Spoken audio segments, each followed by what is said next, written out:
Welcome to Learning Through Technology, a K-12 EdTech podcast brought to you by STS Education. We strive to be the bridge that connects communities of educators so that they can fulfill the promise of learning through technology. Join us every other week as we connect with education leaders who share their deep experience with the education and technology topics you are grappling with in your own schools and districts. Each interview is designed to bring you tangible ideas you can start using tomorrow. I'm Alex Inman, the founder of Educational Collaborators. And I'm Bob Cerruti, founder of the EdTech Group. Welcome to the show.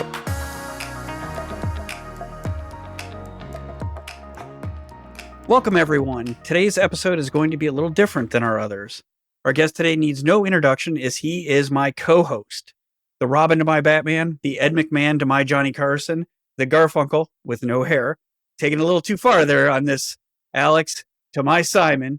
Alex has been a teacher, technology director, CIO, entrepreneur, and at least he says he's an avid hiker, although I've seen him mostly Uber.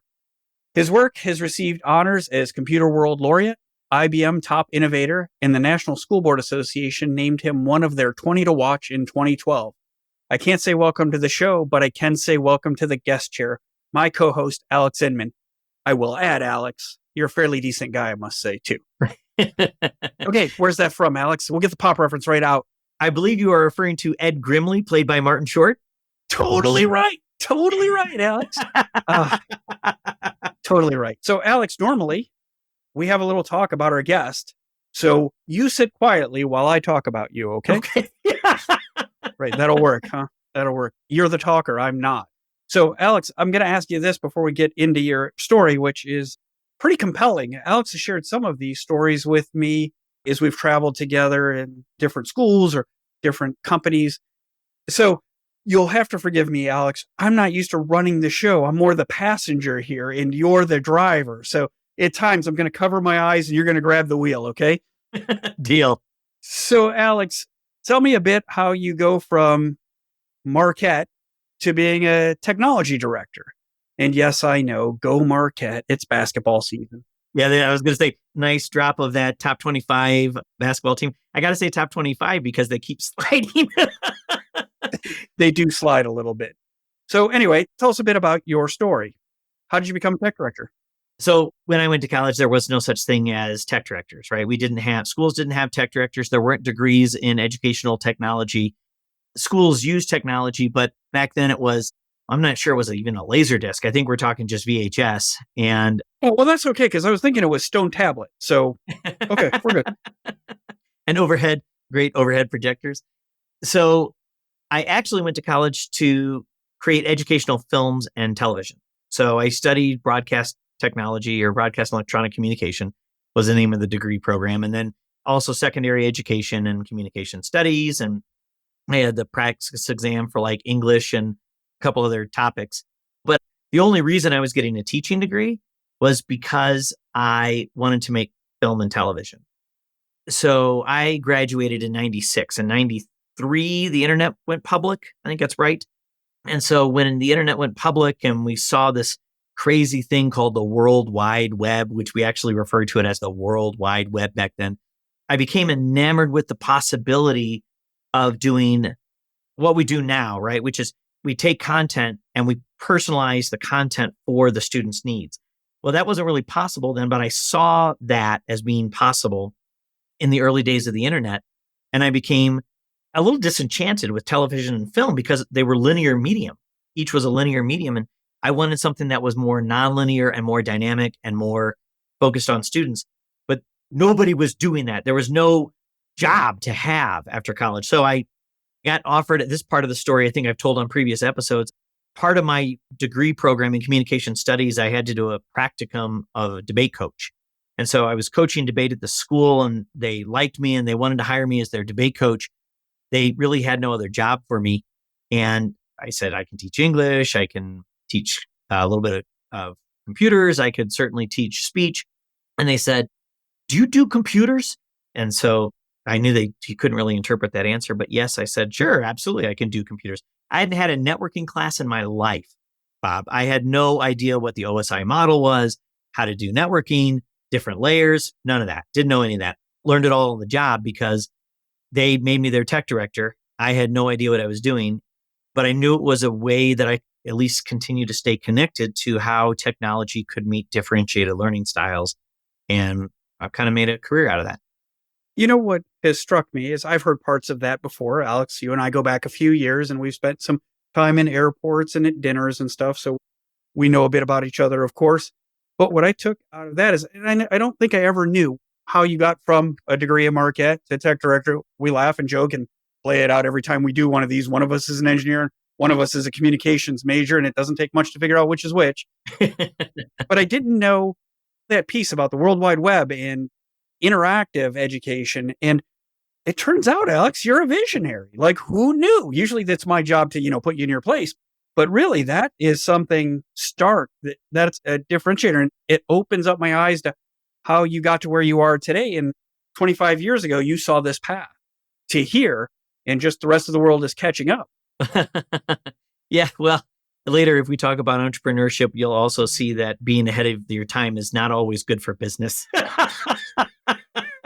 Well, I don't know. I'm never ahead of my time for anything, whether it's lunch or class or, I don't know, meetings, as you well know. So there's certainly one thing to be a tech director. You and I have that in common. We've both been tech directors. I think your first job was in an independent school. My first one was in a public school. So we're yin and yang again, right? Well, my first teaching job was actually public school, Milwaukee Public Schools.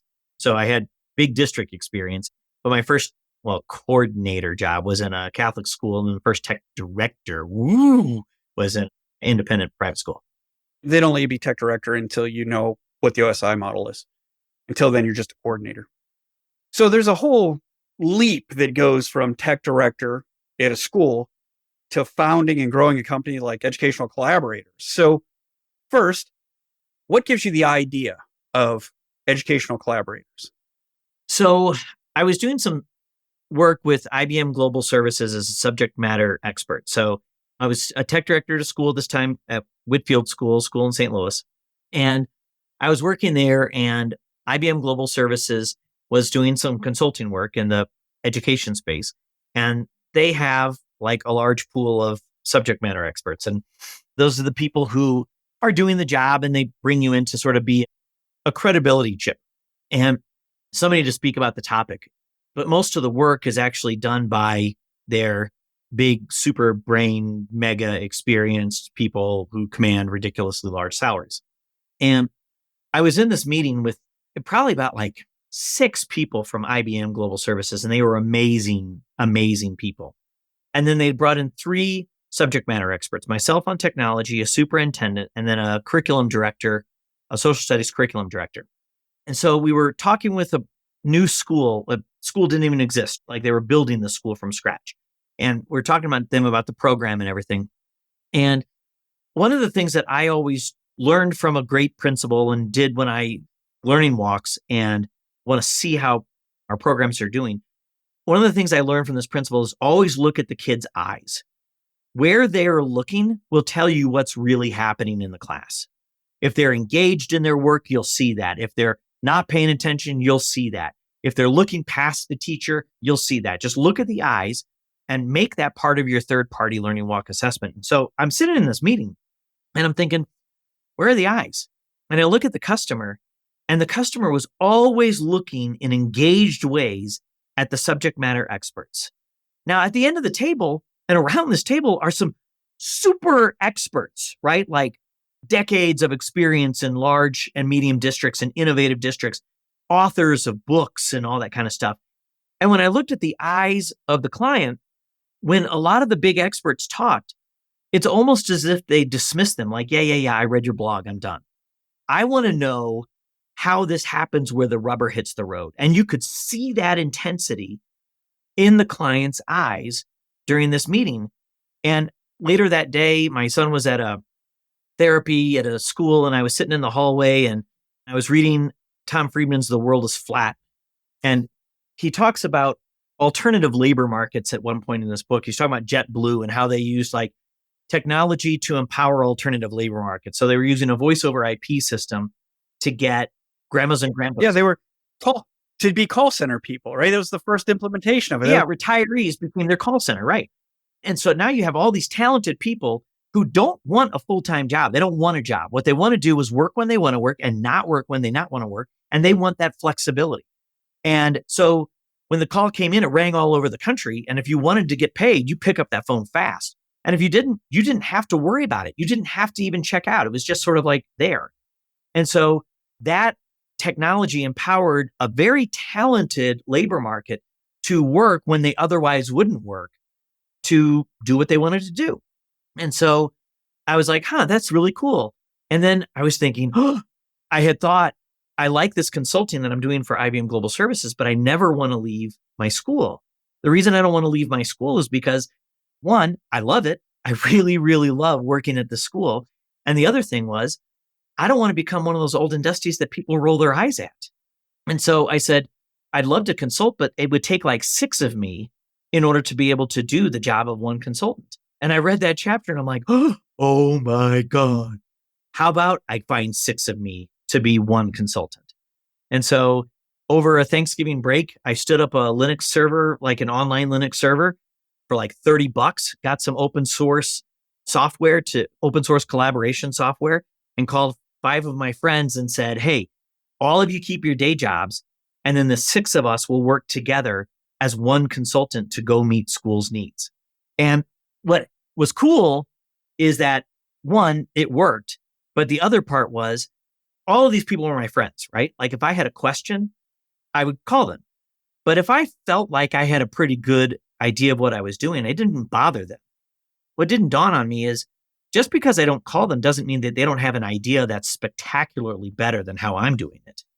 And when the 6 of us all started working for one external client and all bringing our best to the table and not having to be asked for it, it created this unbelievable engine of innovation that none of us anticipated. And so, it went from basically a proof of concept, because actually, for the record, Bob, well, this part will not surprise you, but for the record, none of the original 5 people that I brought on thought that this was work, but they all knew that I was good for at least a beer at a bar to talk about how bad this failed when it failed. As your non-drinking friend, I can tell you for sure it's good for a beer in a bar. Whatever it is, it is. So many things I've got questions about. So coming up with the idea of educational collaborators, again, didn't know about the Thomas Friedman part. I read the book as well, and it never occurred to me that that's a way to go. And then it makes me think, like, what about teaching? Like, we have a teacher crunch now. Is there a way in which teachers can teach? Because we have a lot of talented teachers who retire because you're either in or you're out with teaching, right? We won't get in deep in this, but you're either in or you're out these days. You teach or you don't. There are some companies like K-12 Elevate and some other groups that are kind of doing that, like creating online classes and helping former teachers create high quality online classes. And then the teachers only have to do that sort of support role. And so they're able to pull some people for that. The other thing is, my son is a student in the public district here in Colorado, where I live, Colorado Springs, our district, ASD 20. Whoop, whoop. ASD 20 as an academy school district. Only you with the shout out to your public school. Nice. So they have wonderful high schools, and a lot of them are different in their sort of approach. And one of them is called the Village. And the Village is, all of your core classes are actually delivered online, and the teachers are just there to answer questions when you need to. And they give you incredible flexibility in your schedule. Now, the electives are usually teacher-led electives. Well, almost everything in that school is student-led, but teacher facilitated in real time. And so the students are only in class half of the day, and the rest of the time they're working together online or working at their home online. And I don't think the Village lost a single teacher during COVID, because that kind of model is an exciting, different kind of model. So, I mean, now I'm just spouting my opinion on something that you just mentioned because that's what I do. But I haven't had the opportunity to do any of that, save for, well, this is like maybe 10 years before the pandemic. Well, we actually did this pilot probably like 12, 15 years ago. We did a pilot where the students only went to class 4 days a week. The 5th day was an online day. And so the students came to the library to do that. And we did it for a whole grade level. And then that grade level used their whole Friday for professional growth. as a team. And so that way it was not just individual growth, but all focused on how to meet all of the students' needs across all the disciplines. And it was a pretty cool project. It was certainly left some challenges in the early days of online learning. Yeah. And we were doing the online learning that we had to do during the pandemic. We did it 12, 13 years before the pandemic. There you are, a visionary again, Alex, a visionary. So let's return to Educational Collaborators. So you had this kind of proof of concept. You and 5 friends who all thought there was no chance this works, but there's a good chance it ends with beer. I know a lot of people who'd sign up for that. So you give it a try. You find out that the sum is greater than the parts. So where are you working at that time? And then how does this grow into a business that eventually leads to your leaving being an employee of a school and working with all these other schools and corporations? Yeah. So first off, that notion of the whole being greater than the sum of the parts, maybe you already knew this, but that's actually part of our logo. Did you know that? I did not. I just noticed the pretty fractals. Yes, right. So it's because when you think of those fractals in our logo, it would actually be like one segment of the geodesic dome in Epcot Center. And so if you took just one of those little segments and pulled it out, it would look like our logo. And so that actually comes from Buckminster Fuller, who was kind of a dorky guy, but he created the sort of mathematical proof for synergy, which is the whole being greater than the sum of the parts. And it was through the isohedron that he proved that. And so our belief as collaborators is that us working together is greater than each of us working individually.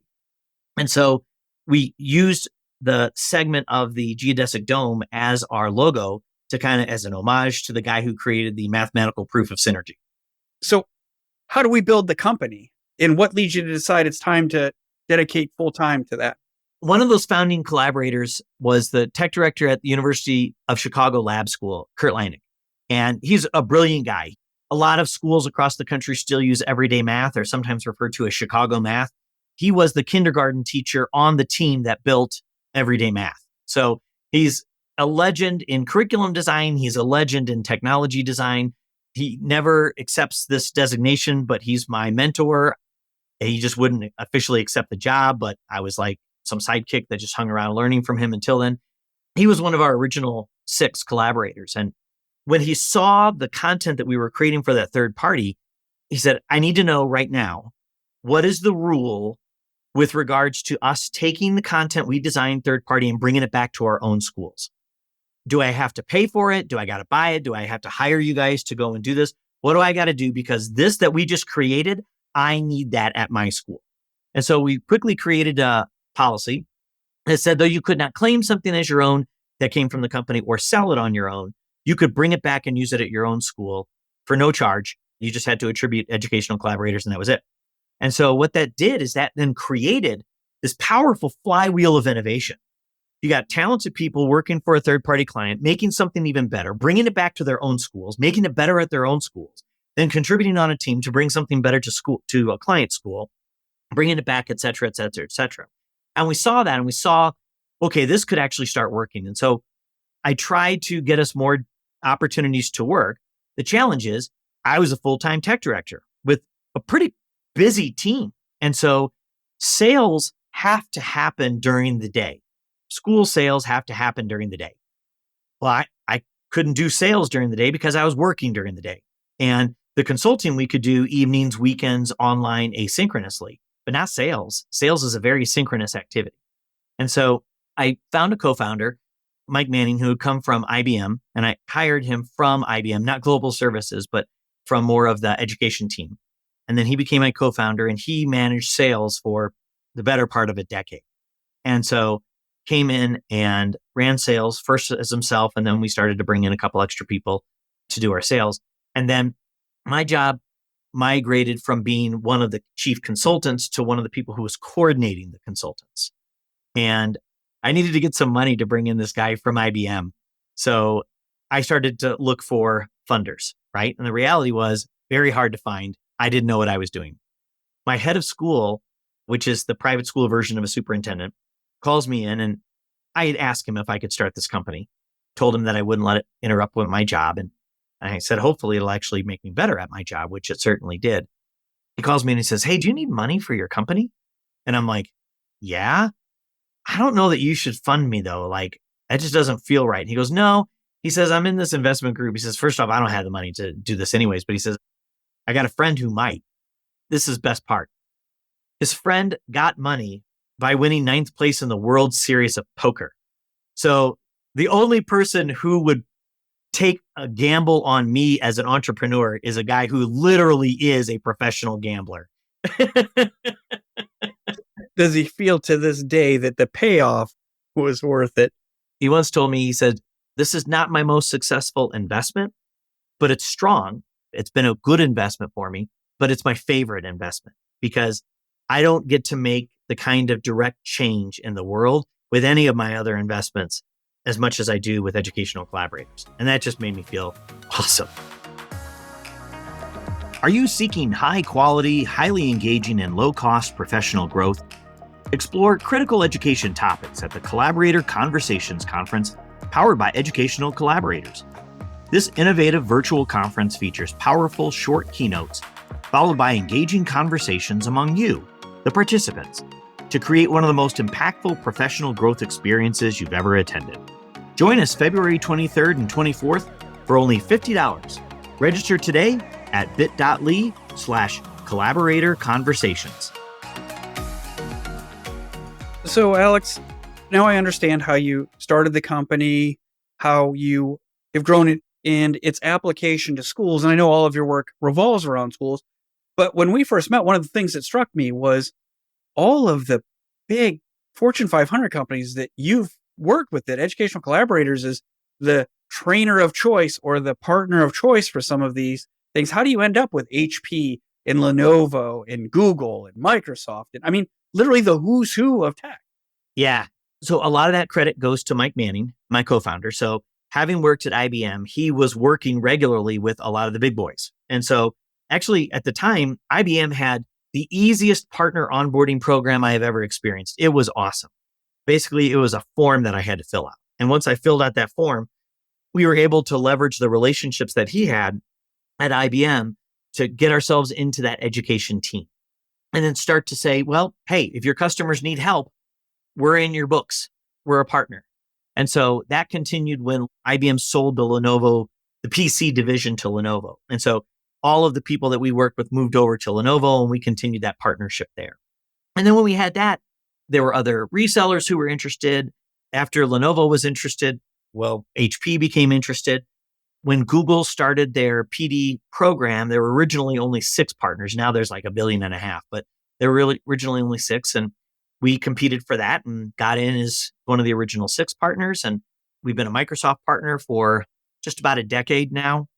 And here's the thing. When I started to work with the big companies, I thought I needed them way more than they needed me. And then I started to understand, and they knew this from the very beginning, they make great products, software, hardware, etc. They don't know schools. And I, as a tech director, took almost for granted that it's my job to understand how to make that technology meet the needs of my school. Not every tech director's ready to do that, has the capacity to do that, has the time to do that, has the budget or awareness to do that. And so technology gets poorly applied often. And these large technology companies knew what they really needed was a group of genuine practicing educators to help their clients understand how to bridge the gap between their product and the mission and program of the school. And once I recognized our value, it became very easy for me to articulate to a lot of the other big partners, and hence why we partner with so many large companies. So isn't that the truth? Like, you and I have been through lots of professional development, right? New software platform, new hardware, interactive flat panels, and some guy or woman from the corporate entity comes in to do the training. And you sit there thinking, you've clearly never been in front of a classroom before because the eyes are not on that person at the front. So yeah, totally makes sense, right? These are people the EC, the collaborators of EC are the people who know how to command that attention, how to keep that attention, how to be interesting, how to access those items that are most important to their audience and their students. It doesn't matter. All become students. I practice Taekwondo, and the lesson there is you're always a student. And we are. If we're going to embrace that growth mindset, we're always a student, and they know how to teach students. So that makes total sense. So I've got one more question. And we've talked about the collaborators, we've talked about the partners, we've talked about how you grew the business, but give us an idea of the types of skills, the number of collaborators, where they're at, because I know it's a big organization. We started with those 6, right? Or 5 plus myself. And now we've grown to over 130 collaborators. 85% of them are working in schools today. We have them in 39 states and 9 countries. Wow. Yeah. So they're kind of all over the place. And international EC. EC, international, worldwide. Pop culture reference? No, can't. I don't got it. Step Brothers. So it's cool. The other part that I think is kind of important is we have like huge district people from like Miami-Dade, Chicago Public Schools working with us. And then we have people who are in schools of like 20 kids. So big to small, public, parochial, private, charter, all sorts of different backgrounds. And that's important because what we do when we work in teams is we pick and choose the people who have experience with the different aspects of the challenges that you are dealing with and various lenses that are relevant to your community. So if you say, we are a all-girl Catholic school in a suburban area, we're Google and Canvas, and we just introduced Seesaw, but we need someone to help us use those resources with our interactive flat panels, which are ViewSonic. Okay, cool. I can put together a team for you. And I get one person who is good 80% on all of those, and then fill that team in with the other lenses that are necessary so that when you're working with our group, you're getting the perspective of 6 brains for basically the cost of 1. So now we know how somebody like Alex has managed to grow a company. He actually had a good idea. So this is a true story. In a conversation in which I was jet lagged and way out of my time zone, Alex shared with me a story about the Secret Service. And I don't remember if the guns were drawn or not drawn, but you had a run-in with them. And I'd like to hear the whole story now in my own time zone while I'm coherent. So please tell us about the Secret Service. First, guns or no guns? Guns, but holstered still. Okay. Well, then you're only playing around. That's right. So the last school that I worked at prior to leaving to work full-time with Educational Collaborators was Sidwell Friends. That's a Quaker school in Washington, D.C., and it's known for attracting a lot of children of influential people in D.C., our nation's capital. So I was there during the Obama administration, and the 2 Obama children were there. And so anytime there is that kind of exposure, Secret Service has a presence. So they had an office on campus.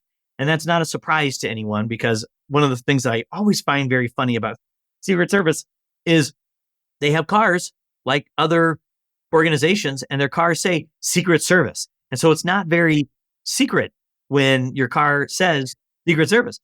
And so they were on every corner of the campus because they protected the campus while the girls were in school.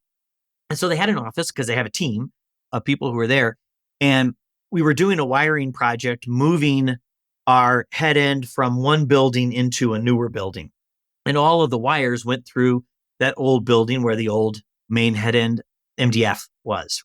And so I needed to get access to some stuff, and I needed access to a panel. And the panel was actually in Secret Service's office.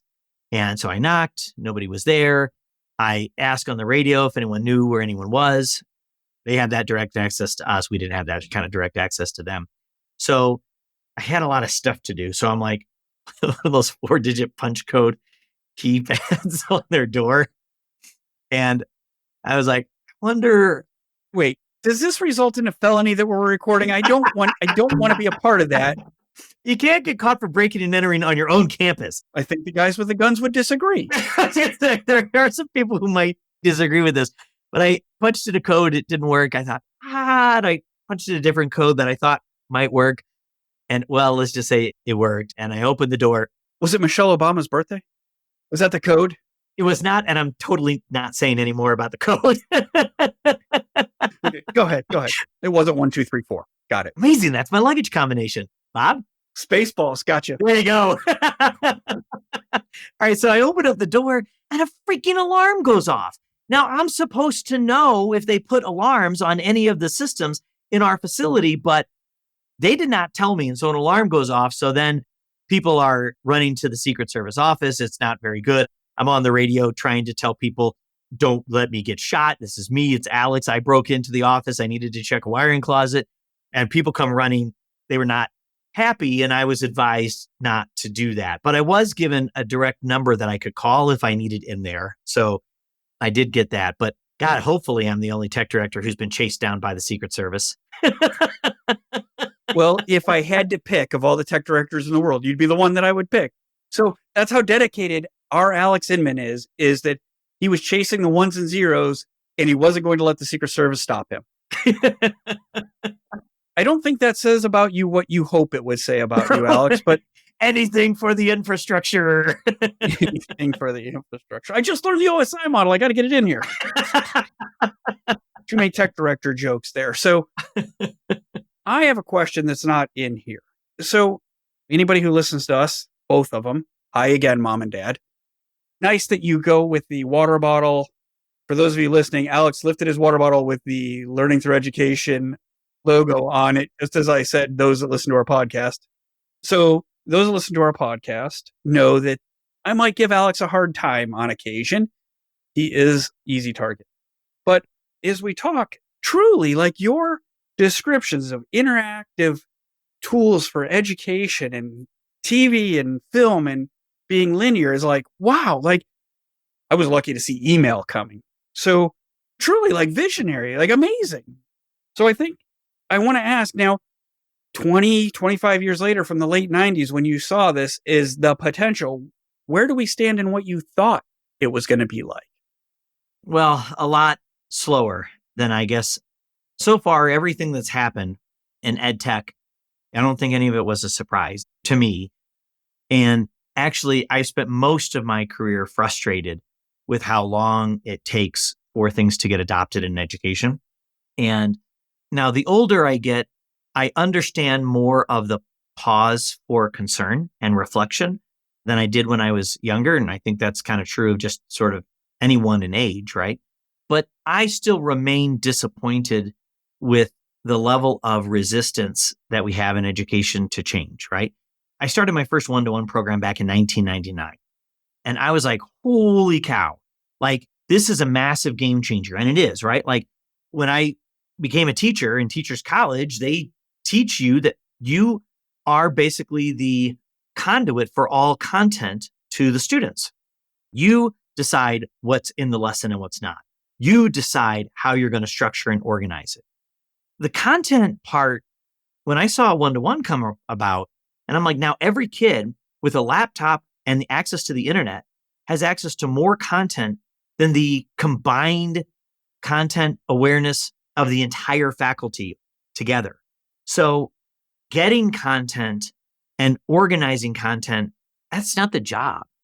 The job is to help people understand how to find, validate, combine content and knowledge to then create new knowledge and then evaluate it and improve it, which is a whole other process. And I was so excited about that and how one-to-one became such a huge catalyst. I mean, it basically forced you into that model. So I thought within the next 5 years, everyone's going to have it. It took 20 years and a pandemic for that to happen. And even still, the number of teachers who recognize that this fundamentally changes their job as a teacher is still way lower than I wish it were.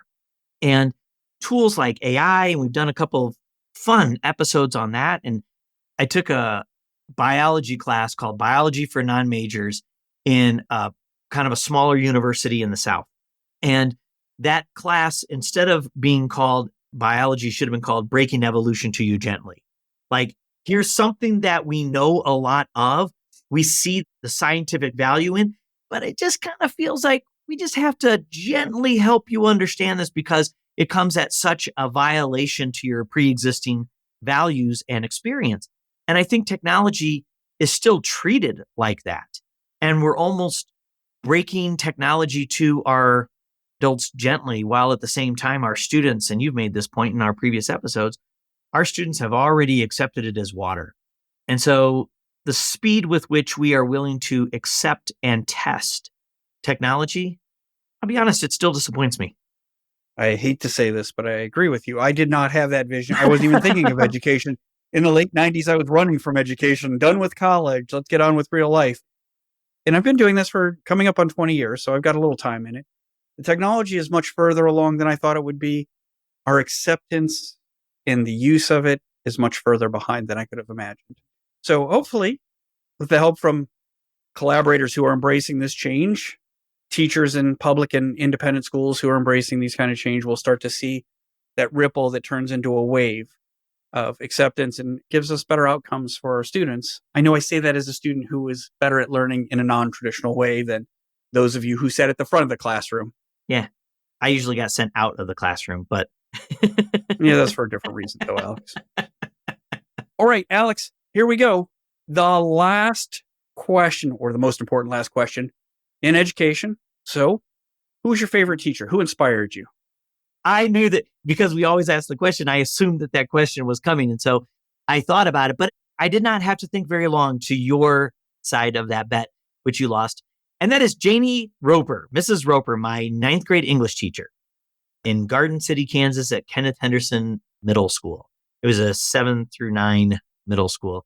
And Mrs. Roper, she was a very, very bright person and phenomenally dedicated to education at a systematic level, not just in her class. She lived what she preached in her classroom, but her classroom was never enough for her and her advocacy. And I remember when she walked into class one day with a t-shirt that said, "Those who can teach, those who can't administrate." And she was openly mocking her bosses in order to press for the change that she wanted in the district. And so for years, actually, when Educational Collaborators was started, our slogan was, "Those who can teach," because it's a tough, tough job. And so I use that because, one, it's part of who we are. And that's why we use full-time educators in our consulting group. And that's why that worked. But I think that came to mind because it always stuck with me that Mrs. Roper wore that shirt, that those who can teach, those who can't administrate, instead of those who can do, those who can't teach. So it's a pivot on a phrase that is typically used to dismiss teachers. We used it as a phrase to empower teachers because I think they deserve it. Well, it sounds like Mrs. Roper is probably a lot of people's favorite teacher. I know she sounds like she would have made my top 10 for sure. Yeah, well, she was not a lot of administrators' favorite teacher. I will tell you that. Well, it does go like that when you wear a shirt like that. And that's not typically a one-off kind of a thing. So normally this is where we ask about resources, but I'm going to fill this in because I can tell you that you can find more about Alex and what the collaborators can do for you, or just their story, or maybe you're one of those people that wants to be a collaborator. This has reached you and you're like, I got something I want to share. Maybe you want to be part of that ripple that turns into a wave. So you can find Educational Collaborators online, of course, and this is where I'm supposed to be prepared. But those who know my educational background know I'm not. Alex, tell me, what's the website? Okay, it's www.educollaborators.com. There's an S at the end of that collaborator. So there we go, because there are many collaborators. So, Alex, this has been terrific, as I expected, because I do, contrary to popular belief, enjoy spending time with you and getting to know more. And there was lots in these stories that I learned today that I didn't know before, including how you have seen the development of technology in education. And I suspect we'll continue to be ahead of everybody else on it. And I'll just do what I can to ride along. Well, thanks, Bob. It was fun to be in the other seat today. Now, I think we need to have an episode where you are in the guest seat, my friend. Yep. For those people who have a hard time sleeping, tune in when Bob is the guest. So with that being said, Alex, I appreciate you spending some time with me. I appreciate more what our producers do for us now that I've had to do this on my own. And I can't wait till we do this the next time. Thanks so much, Bob. Learning Through Technology, a K-12 EdTech podcast, is brought to you by STS Education, a Pacific OneSource company. To learn more about how educators can leverage technology to drive successful educational outcomes, check us out at www.stsed.com. Connect with us by searching for Learning Through Technology in Apple Podcasts, Spotify, Google, or anywhere else podcasts are found. And click subscribe so you don't miss an episode. On behalf of the team at STS Education, thanks for joining us.